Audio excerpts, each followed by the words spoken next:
Hello everyone, welcome back to another Monk video. Today we are going to be talking about FNCS again. And if this is the first time of the videos that you've seen between me and FNCS, I highly encourage that you watch the first one just so you can understand what I'm going to be talking about in this video a little bit more. I will leave the card, the white little info button in the corner of your screen, and then I'll also put it in the description as well. So please go ahead and watch that first. But for all of you that have watched that and you're here for me to apologize, not going to happen, by the way. But we're going to be getting into that. But before we do, please make sure to like, subscribe, and turn on notifications if you haven't already. For everyone that subscribes and turn on notifications and leaves a comment saying that they did so, I will be replying to. So just keep that in mind. But without further ado, guys, let's get into the video. So first up, I'm going to be talking about all the things that my opinion has not changed on since the last video, just to separate everything out more clearly. If you could care less about this, you're more than welcome to just skip this part of the video. But for the people that are actually wanting me to get monetized, I encourage you to watch this part of the video as well. Anyways, so the first thing we're going to be talking about is the lag, which, I mean, my opinion has not changed. The lag is awful.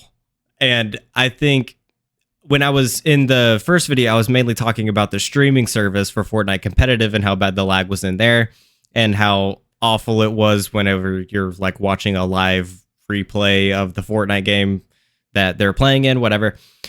But obviously it hasn't gotten better and they haven't changed it because they're not going to see my video with 2,000 views and go, oh my goodness, we got to change it. Understandable. But it's not gotten better. And a lot of y'all commented saying to watch the individual streams, like the people that are actually competing in FNCS and watching their streams. Makes a lot of sense. I completely understand people that do that. Makes 100% sense to me. And I mean, it's also a bonus that you get a little less delay than the actual Fortnite streaming service and no lag. Except you do get lag. Because now, something I failed to mention, because I didn't see too much of it in the earlier rounds, qualifiers, whatever they're calling it, in FNCS, there wasn't too much lag. But in the finals, grand finals, again, I don't know, the bracket's like 30 pages long. But it has gotten awful. I mean, like, unplayably awful. The in-game lag.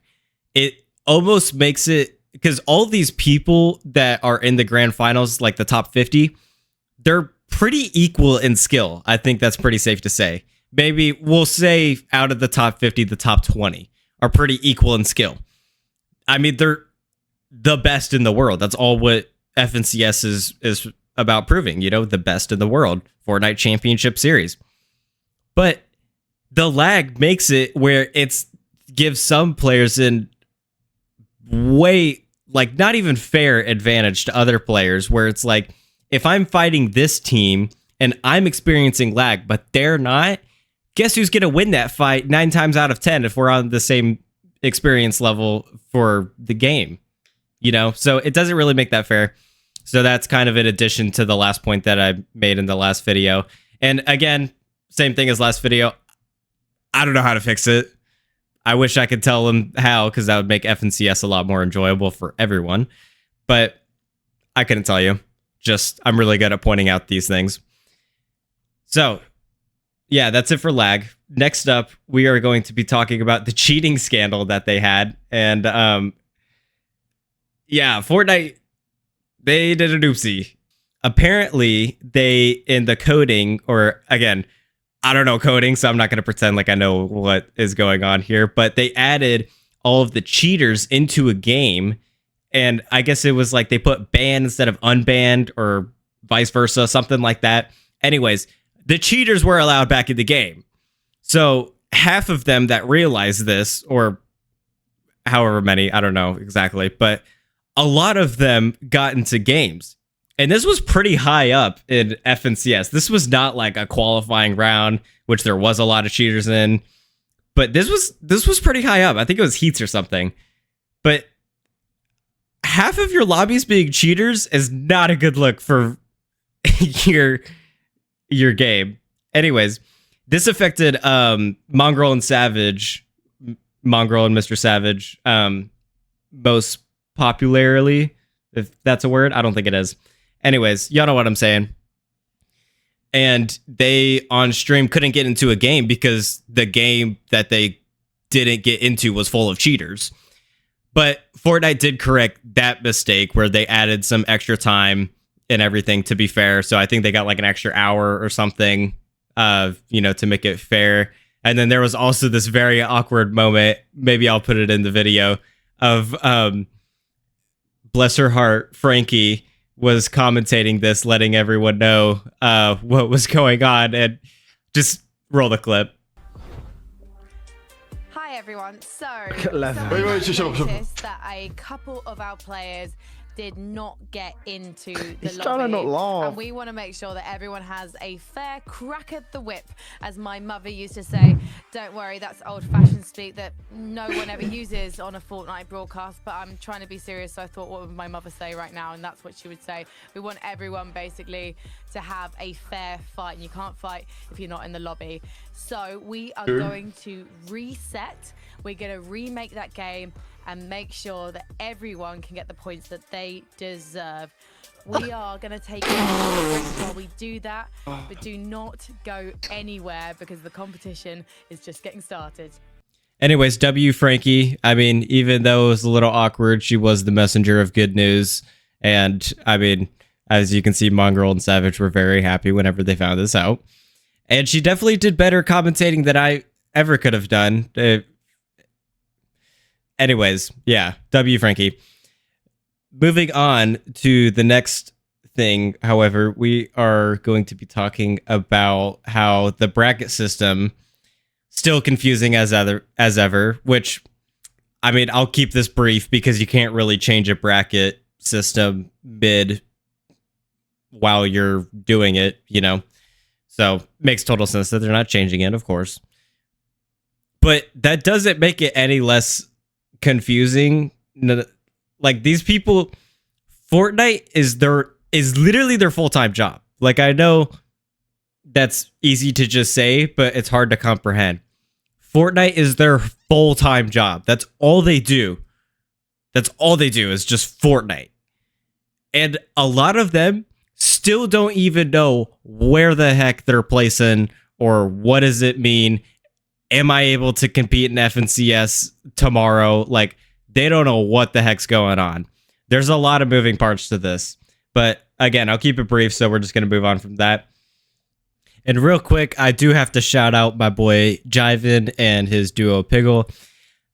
They made it to Grands, which not a lot of people were expecting. So even though I think at the time of recording, they're not doing super hot in Grands, but they made it, which is a very astonishing feat. I mean, that's top 50, so props to them before we get into the actual opinions. So shout out Jiven. He's a small channel. Go subscribe to him. He only has like 500,000. So now moving on to everyone's part of the video that they will cherish forever. I was wrong on a lot of parts of my last video. So starting out, I'll just go chronologically of the video. I said something about the lack of innovation that they have because there was a lot of, which I still partially kind of believe. There's not many things that change from the competitive aspect of Fortnite from, just like normal Fortnite, which looking back, it makes sense.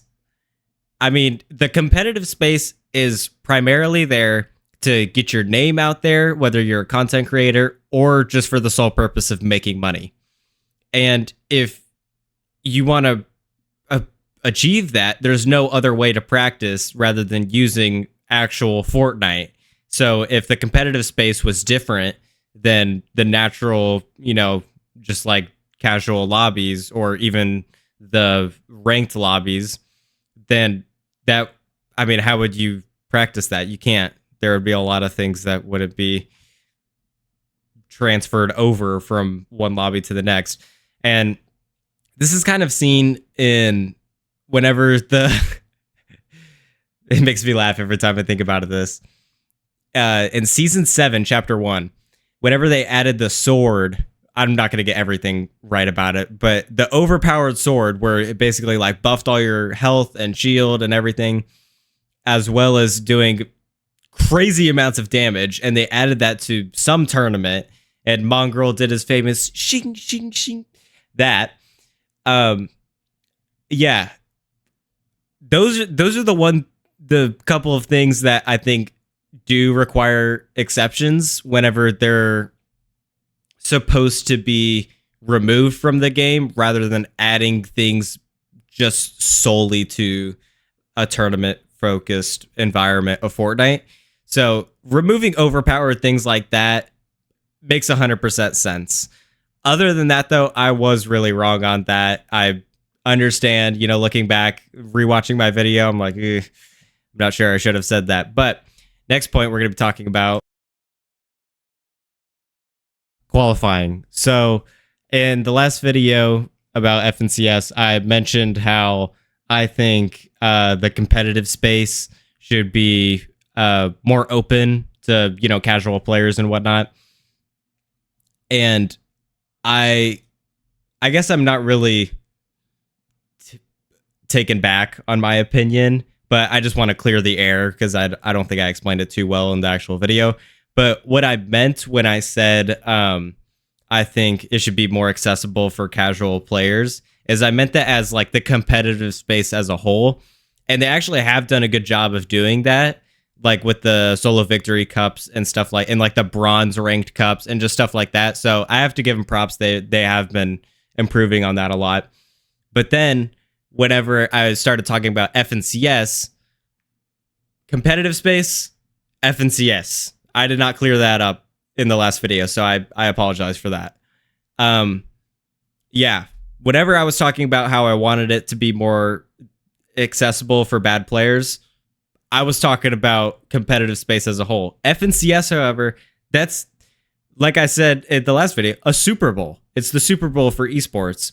So I think the qualifications for that should be a lot larger than just hitting platinum and ranked. I think at minimum it should be like champion or something like that. But anyways, just to clarify that, the whole competitive space and Fortnite Championship Series, while they're very related, they're also very different. So I should have cleared that up a little bit more, but there you go. That is going to do it for me, ladies and gentlemen. I thank you very much for watching this video all the way to the end if you didn't actually skip any parts of the video. But if you did, Jesus forgives you, and so do I. So I guess we'll let it slide this time. Before I end the video, however, I deeply apologize for taking a 2-week sabbatical, I guess, from YouTube. So I have no excuse. I wish I did, but I just pure laziness. But I will make sure to make it up to y'all by trying to post as much as I can this week.